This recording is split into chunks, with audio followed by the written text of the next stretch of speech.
Hey,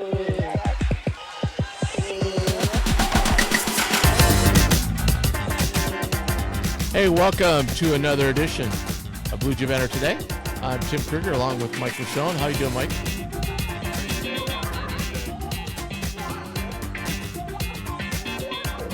As we roll along here on Tuesday, getting set for the big volleyball match tonight. Supposed to be a record crowd. It's a sellout, which is, I know we've had this discussion before. It's still pretty amazing when you think it's, volleyball. It's crazy. A record sellout.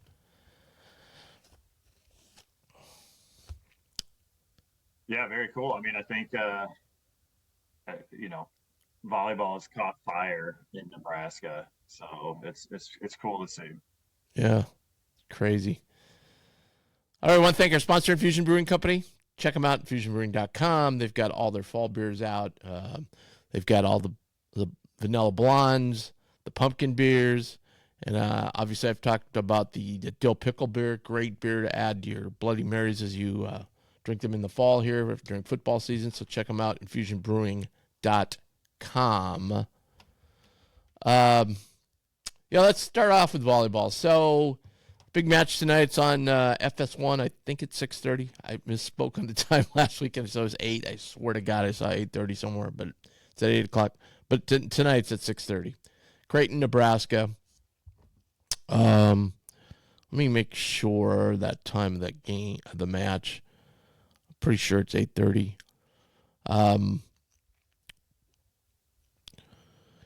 Creighton number stayed at number 18. We've kind of talked, AJ and I kind of talked about this yesterday, that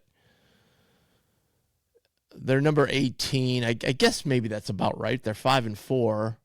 They played.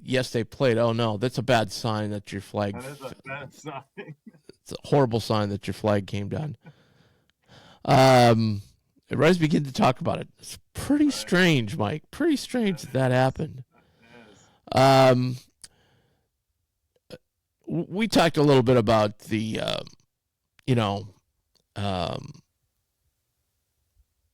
the fact that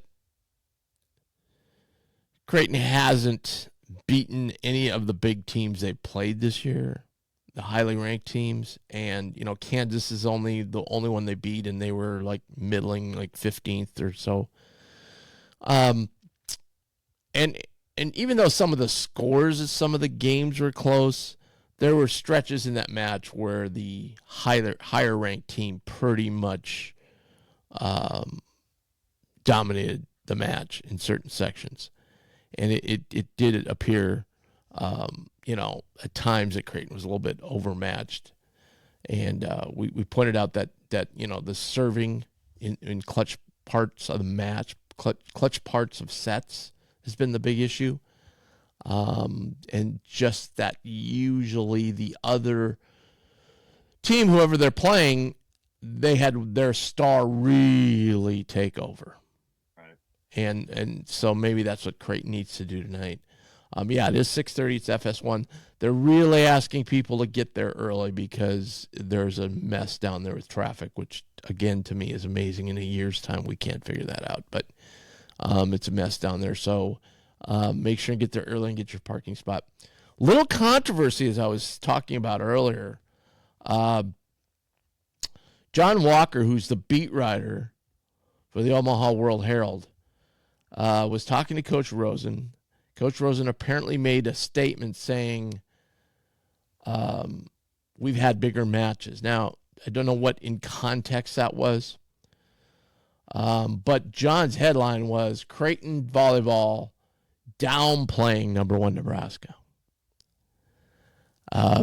Interesting way to take it since you've never beat them, right?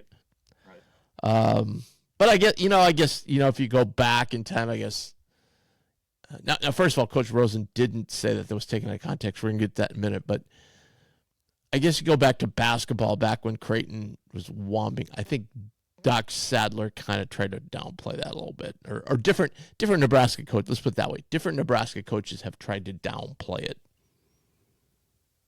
Yeah, I mean, it's one of those things you want as a coach, you want to play every game the same. Like you don't want to Right. put Nebraska up on a pedestal and then Kansas down here. Like you want them to all be equal. You don't want it to be a bigger game than what it is. But I don't know. I'd like to know with the context. Yeah. I think, you know, I think I remember now Doc Sadler did say that we're both going to play bigger games down the stretch. I think that was his thing, you know, like, and he wasn't wrong, right? Like your conference matches are bigger. So I'm pretty sure that's probably where Brian was going with this. And anyway, John posted this on Twitter, you know, his story, which obviously you can't read if you're not going to pay the money to Omaha World Herald, which a lot of people aren't doing anymore. And so Brian Rosen shot back, which is pretty interesting. So I was already planning to go down to the media deal tomorrow that Creighton has every Wednesday. So it's must see now, right? Right. Brian said in his tweet, or whatever you call it, X, very out of context. This will be an all-time memory for our team coaches to play at home in front of a record crowd. Could not be more excited for this showcase of volleyball in Nebraska.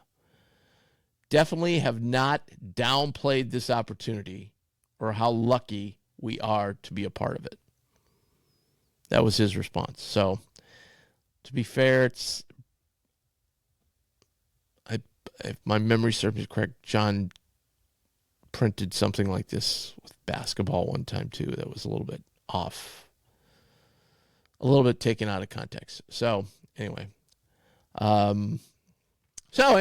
don't know that we need more spice for it, but I think that's kind of interesting. I'm sure that will fire up Nebraska fans. It'll fire up Nebraska fans, players. Yeah, I don't know. I don't know that the players will get. Needed. I don't think the players are getting more fired up. I mean, you hear from pro players all the time though that once in a while the bulletin board stuff is there, but most of the time it's once the whistle blows, it's who executes the best, right? Oh, for sure. Yeah. So anyway, that's tonight, 6:30 FS1. So obviously you can't get in because it's a sellout. So check it out if you're going. Go down early.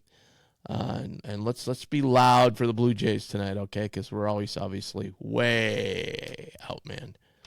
It still boggles me that like on a Tuesday night, over 17,000 will go down for this.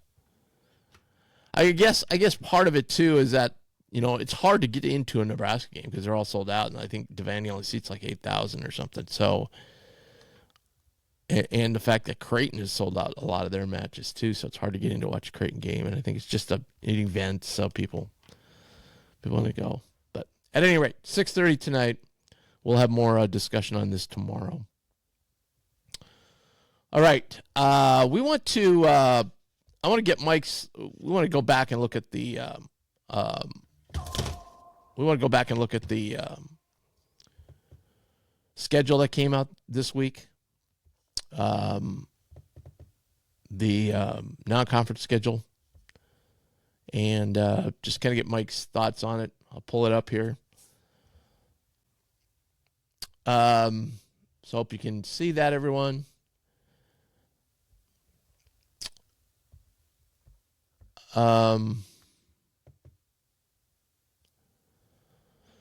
So what was your thoughts on the conference schedule coming out? I thought it was a little bit like better for Creighton, especially at the beginning. The Xavier, Marquette, Butler, Seton Hall, like it's a solid first four. Even Villanova, Oh yeah, yeah, exactly. Yep.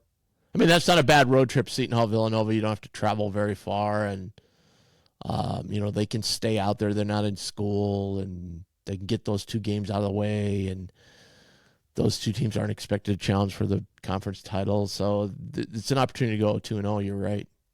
Right, and you don't know what Xavier's gonna bring back with a new coach and things like that. So I know it's been tough for Creighton the past few years. You know, those first 2-3 games have been very tough, and it kind of flipped this year. You know, I know Shaka refuses to go to the transfer portal, so I don't know what their roster is going to look like.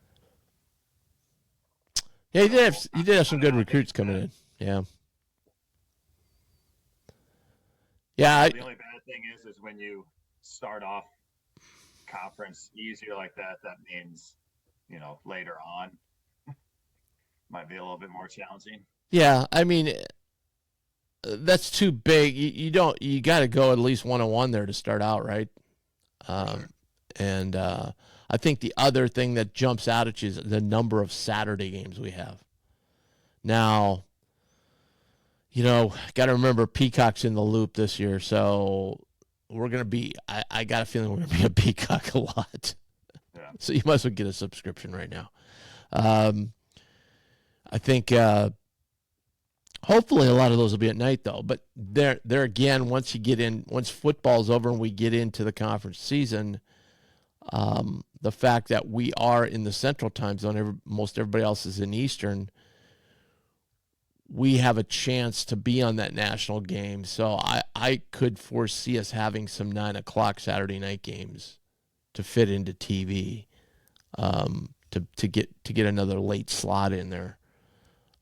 They have kind of in the past on those big Saturday games gone to a lot of Big Ten games, but we'll see how that morphs out here. The other thing, obviously, when you go way down into February, we get that 2-game road trip to UConn and Seton Hall. That's going to be a bear. Yeah, that's tough, but I don't know. As a player, you always like those.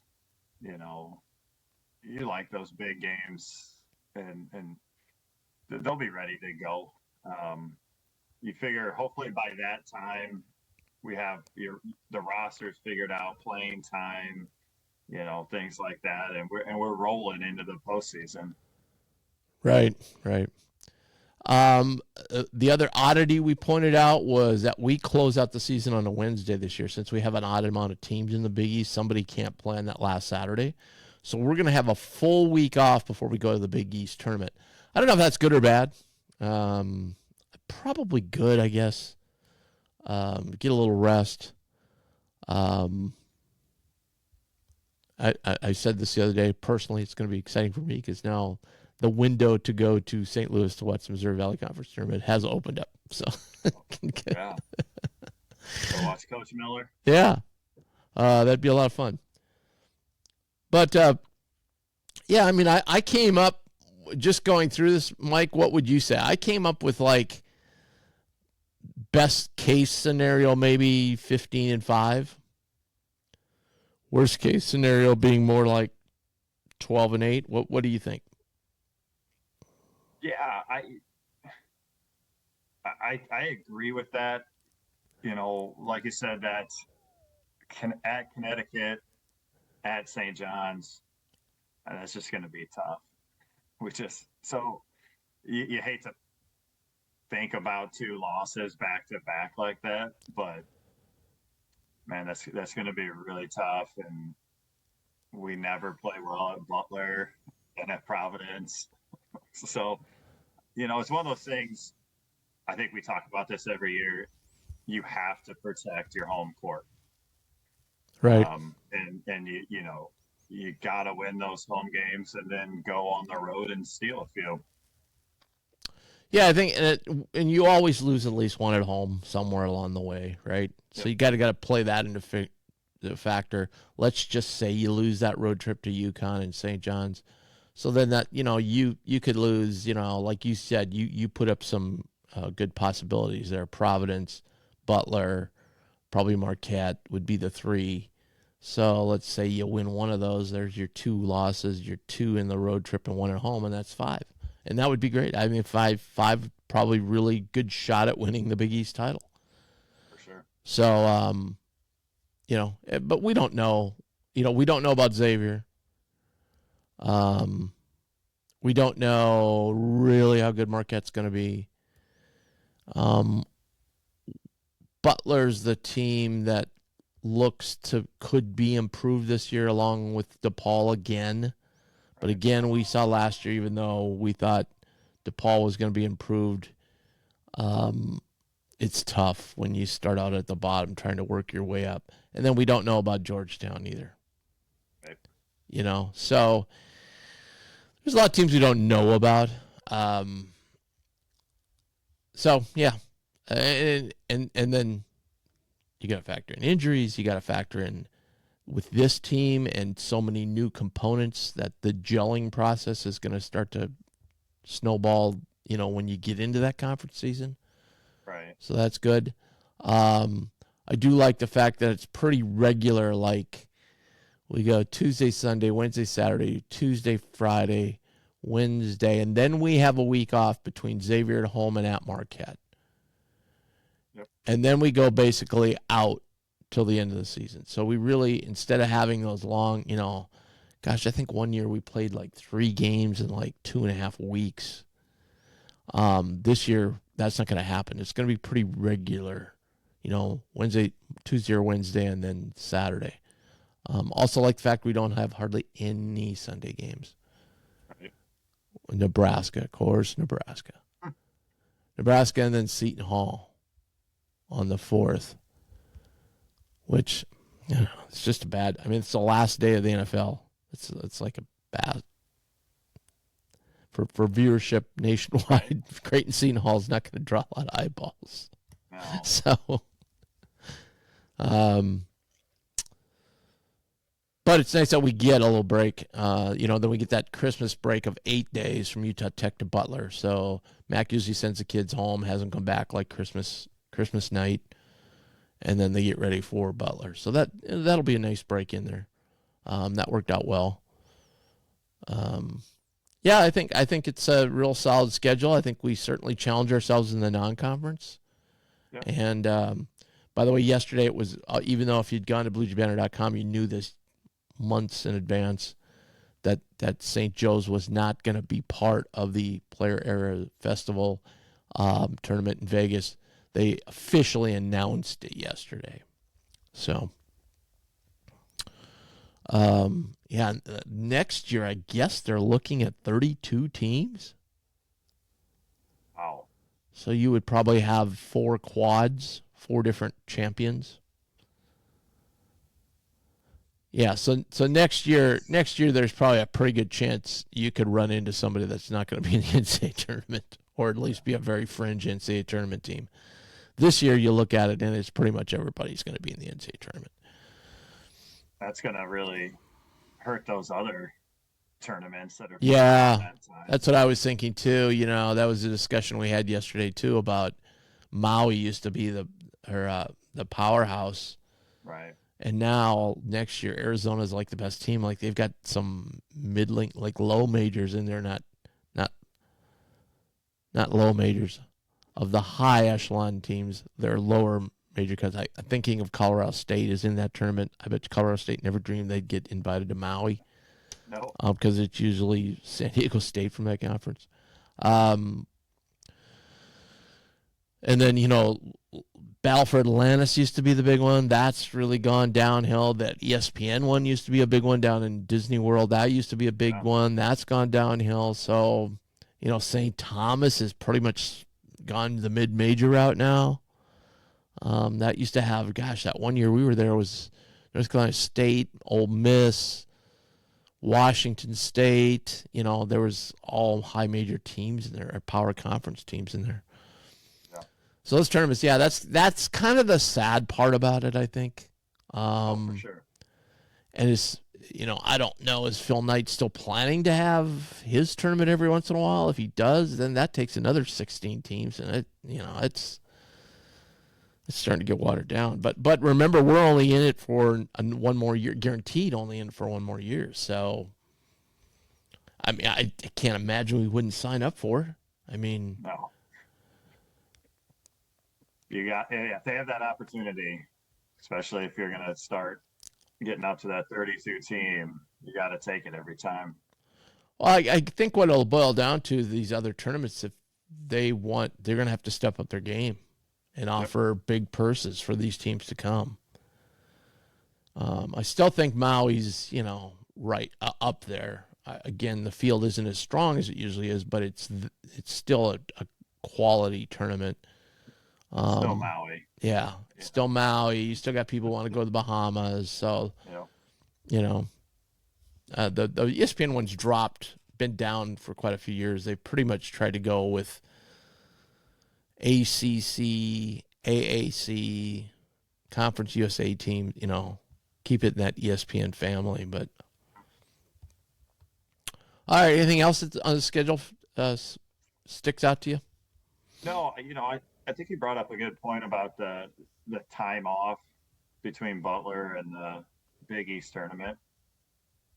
Obviously, of course, this is the year that Creighton has the depth that they have. In the past years, we could have really used those extra days off just to give, Kalkbrenner, those guys a break. You never know about those things, but with that grind kind of at the end of the year, you're at Connecticut, at St. John's, it'll be nice to have that break. Yeah, most definitely. Most definitely. I don't see anything like back-to-back homes that just jump out at me as like, oh my God, look at that homestand. The games, St. John's and UConn are kind of spread apart a little bit by a couple weeks. And, we've got a DePaul Providence homestand late in the year. And early on in the year, we got the St. John. Prediction for $1 beer night. Which one is it going to be? Good question. They don't have that on the weekend, do they usually? No, I don't think so. Well, then, because look, here's the amazing thing. We play 1, 2, 3, 4 games midweek in the Big East. And we play 6 on Saturdays. Yeah.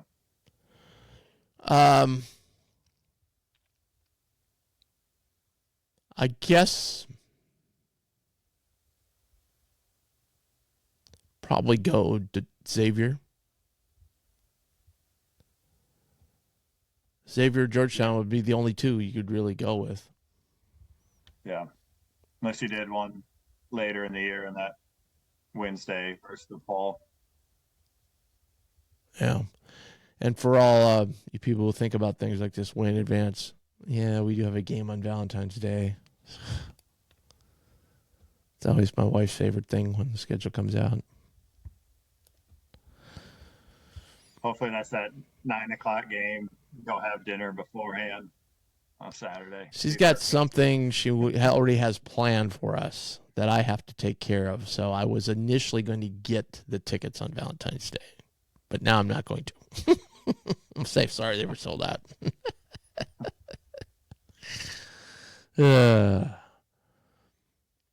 Yeah, and just to recap, so we got the 2 exhibition games, Iowa State, Colorado State, and then South Dakota, Gonzaga, at Gonzaga, then Maryland, Eastern Shore, North Dakota, and then we go right to Vegas on a Monday, Tuesday, and then Wednesday or Thursday.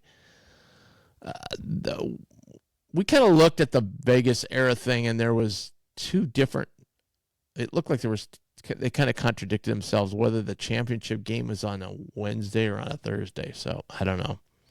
We could play either day. It just depends on, and it does depend on.